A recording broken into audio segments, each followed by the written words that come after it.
welcome, welcome. J'espère que tout le monde va bien. Moi, je dirais que ça va pas mal. Alors, attendez, j'ai un petit problème technique. Ça y est, je le règle.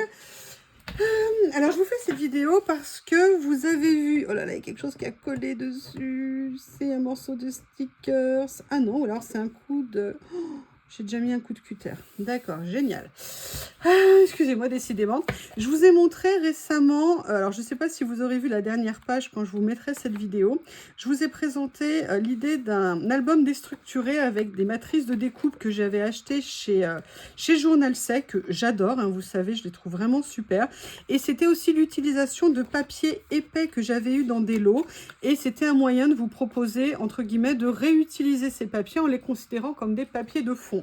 Alors, moi, j'ai fait cette version-là en version collage, mais on peut bien évidemment l'utiliser en version scrap. Et je vous avais dit que j'avais fait il y a quelques années un album déstructuré, et je me suis dit que ça serait l'occasion de vous le remontrer à nouveau, comme ça vous pouvez vous rendre compte du rendu. Alors, à la base, quand j'ai fait cet album, c'était pour deux personnes. C'était pour Théo et c'était pour Harry. Harry, c'est Aristote, c'était mon premier Shih Tzu qui est l'amour de ma vie, qui me manque, comme Théo, hein, chaque minute, je pense à lui.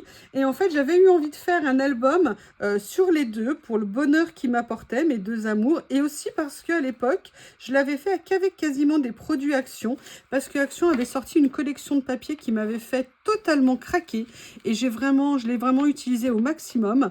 J'ai fait des boîtes avec, j'ai fait ça, j'ai fait d'autres choses, j'aimais beaucoup, mais surtout, je voulais un album qui soit cool, facile, et je dirais rigolo. Et c'est un album qu'on peut faire à tout âge, et notamment aussi faire ça à des jeunes enfants, parce que c'est vraiment super facile à faire. Donc ce que je vous propose, c'est de découvrir ce que j'avais fait à l'époque.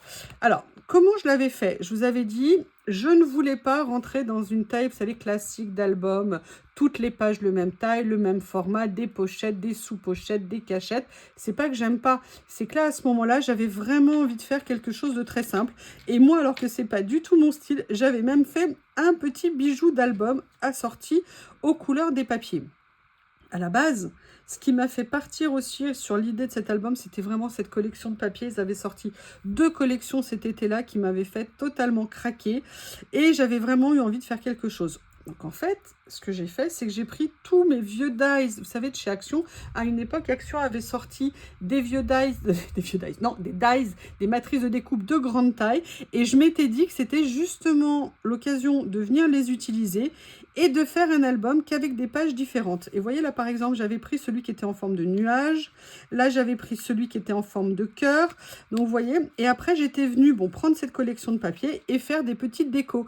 Alors, ce que je veux vous montrer, c'est qu'il est tout à fait possible, et vous le savez, hein, je pense, vous avez plus l'expérience que moi, de se faire un petit album très simple et très rapide. Et pour autant, et pour moi, c'était vraiment, vraiment une nouveauté à l'époque, de décorer les albums. C'est vrai que moi, je vous l'ai dit, hein, quand j'en fais maintenant, pensez que j'allais utiliser des stickers ou des choses comme ça. C'était vraiment très nouveau. Et ça, c'est vraiment, avec mon gros album que j'avais fait avec la collection Harmonie, c'est vraiment les dernières créations que j'ai faites, où j'ai commencé, entre guillemets, à comprendre l'utilisation des stickers, des découpes, des décos. Avant, c'est vrai que c'était un peu flou pour moi. Là, vous savez, parfois, les choses dans la vie, c'est vraiment des déclics. On ne perçoit pas l'importance ou le bienfait des choses jusqu'à ce qu'au jour, ça nous parle et ça nous évoque quelque chose. Donc en fait, j'ai décidé de faire des pages en me disant que j'allais trouver un point commun pour la reliure. Et donc j'avais décidé de passer par simplement 2 anneaux pour les relier. Et c'est moi après qui suis venue positionner mes pages de façon à ce que je puisse en voir le plus possible. Vous voyez, quand je prenais l'album, je n'ai pas mis la plus grande devant et après cacher les autres. Non, j'ai voulu au contraire que l'album soit un petit peu dynamique avec des pages différentes à chaque niveau. Donc là, mon premier, c'était avec le nuage, et j'étais venue juste faire ma petite page de présentation. Et vous voyez, j'avais mis des mini photos que j'avais recadrées, redécoupées. Alors c'est vrai que moi j'ai la, comment on appelle ça, l'imprimante Canon, la Canon Selfie que j'ai pour faire les photos. Et voilà, et j'avais mis mes 2 bébés d'amour, Harry d'un côté, et regardez, ça c'est Théo quand je l'ai eu, qui était tellement mignon. Et voilà, et je leur ai fait à chacun leur propre petite page. Donc là, vous voyez, j'avais fait avec le nuage, avec des petites matrices de découpe Polaroid. et j'avais fait des alphabets avec leurs lettres.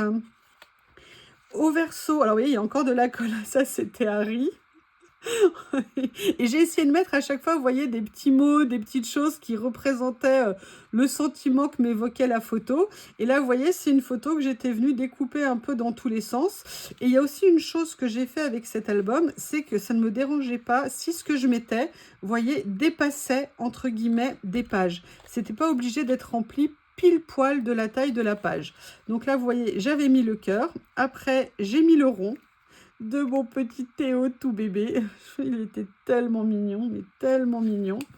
Et après, Théo, c'était mon ramasseur de lunettes. Quand il était petit, à chaque fois qu'il voyait mes lunettes tomber par terre, il les ramenait. Là, je ne sais pas si vous voyez, il les a dans la bouche. Et il me les ramenait. Et là, c'était des découpes en bois que j'avais eu, je crois, chez Saga Post Scrap. J'avais pris l'abonnement découpe bois. Et j'étais venue, en fait, la mater avec un embossage à chaud. Et je l'avais mis en décalé par rapport à la photo et une petite image. Et là, j'avais pris, vous savez, ces grandes matrices de découpe qui étaient assez grandes et qui finissaient un petit peu sur le côté comme ça, comme vous voyez ici. Et en fait, je l'avais coupé en deux.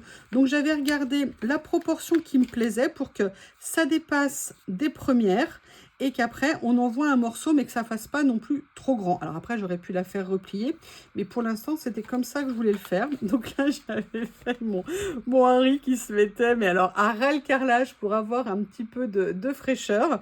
Et puis, j'étais venue mettre, voilà, quelques petites décos. Donc, vous voyez, ça, c'était vraiment mes débuts en termes de déco. Et là, mon Théo, toujours beau gosse, hein, évidemment. Et là, j'avais fait... Parce que là, Harry était décédé. J'étais venue faire une petite carte, vous voyez, avec un petit mot ici pour venir le prendre. Et j'avais mis un mot « Tu es ma raison de vivre ». Et là, j'avais à nouveau mon Harry. Harry qui adorait prendre des bains. Vous pouvez le voir, il a sa tête des grands jours. Et là, vous voyez, j'étais venue faire en fait une petite forme rectangulaire. Où là, de ce côté, j'étais venue faire tout simplement une petite pochette. Histoire de faire quand même une petite cachette hein, dans un esprit scrap. Et là, j'étais venue prendre une autre matrice de découpe qui était un peu comme une grande matrice de découpe étiquette. Et j'étais venue, vous voyez, j'ai collé deux papiers, non, c'est le recto verso, pardon. Et j'étais venue mettre ici, vous voyez, avec des petites attaches parisiennes pour donner un petit peu d'effet et de volume. Donc là, hein, toujours mon Harry. Je suis tellement contente pour toi, c'est ce que j'avais écrit. On voyait, hein, je ne sais pas ce que vous en pensez, le bonheur. Je pense que ça, c'est l'expression même du bonheur. Hein, chez un Shih Tzu, là, on sait qu'il est heureux. Et regardez cette photo de dingue. C'est Théo pris en hauteur. J'étais au-dessus de lui et je l'ai pris en photo. Et regardez, j'avais mis « Oh là là !» Genre, tu fais peur en mots. Donc, vous voyez, là, j'étais venue pareil prendre une matrice de découpe qui avait un effet napperon et découpe. Et vous voyez, l'idée, c'est vraiment d'avoir à chaque fois des pages différentes. Et ça me permet, c'est très simple à faire. C'est vraiment un album qui n'est pas un album prise de tête. La chose la plus importante, entre guillemets, c'est de trouver les découpes qu'on veut prendre, le choix des papiers et de voir comment les organiser pour qu'on puisse un peu tout voir et le manipuler facilement. Après, évidemment, un verso avec Monsieur Théo. Et vous voyez, là, j'avais commencé vraiment à utiliser tout ce que j'avais en découpe. Là, on a un nouveau Monsieur Théo tout bébé. Et là, par contre, j'avais pris une Memory Dex. Et vous voyez, là, il faudrait peut-être que je renforce un petit peu ici. Mais j'étais venue, du coup, perforer. Donc, voir à quel niveau il fallait que je perfore pour que ça se passe bien. Mais ça, c'était une matrice de découpe Memory Dex. Là, après, j'ai pris une matrice de découpe timbre. J'avais un très grand timbre. C'est Action qui avait fait ça à une époque. Et vous voyez, le pauvre, il est en train un peu de se déformer parce qu'il y avait des choses appuyées dessus. Et voilà, c'est en fait des papiers recto verso. Donc, il y a ça aussi, j'ai joué au niveau des papiers. Et là, je suis venue tranquillement sur ce timbre et je trouve que ça rend super bien. Et là, ça, c'est la première photo de Théo que j'ai reçue. Petit mec. Il était tellement... Je vous jure, quand je l'ai eu, mais il était grand comme ça. Il était minuscule. Bob à côté était un géant. Regardez, il rentrait dans les petites panières blanches de chez Action. Et après, voilà, ça continue. J'avais remis une photo dans le bain de Harry. Et ça, c'était Théo quand il faisait le lapin. quand il s'allongeait de tout son long. Et là, vous voyez, c'était... Alors là, j'avais fait, vous savez, regardez, je ne sais pas si vous allez voir. Là, j'avais fait une découpe rectangulaire classique et dessus, j'étais venue mettre une découpe de Polaroid. Et là, par contre, j'avais fait une feuille en forme de tag. Voilà, donc vous voyez ce que peut donner un album déstructuré, moi j'aimais beaucoup et c'est pour ça que quand j'ai reçu ces matrices de découpe de chez Journal C et que j'ai vu les tailles de papier que je n'utilisais pas parce qu'on n'est pas tout à fait dans la même taille, je me suis dit que c'était vraiment un moyen de refaire un album qui pourrait être très sympa sur le thème du collage en utilisant des papiers que peut-être on n'utilisait pas autrement du fait de leur épaisseur. Donc voilà, je voulais vous représenter ça pour vous montrer ce que j'avais fait il y a à peu près, je sais pas, 4 ans, j'ai dû le faire cet album, et la version collage maintenant. Je vous remercie, à bientôt.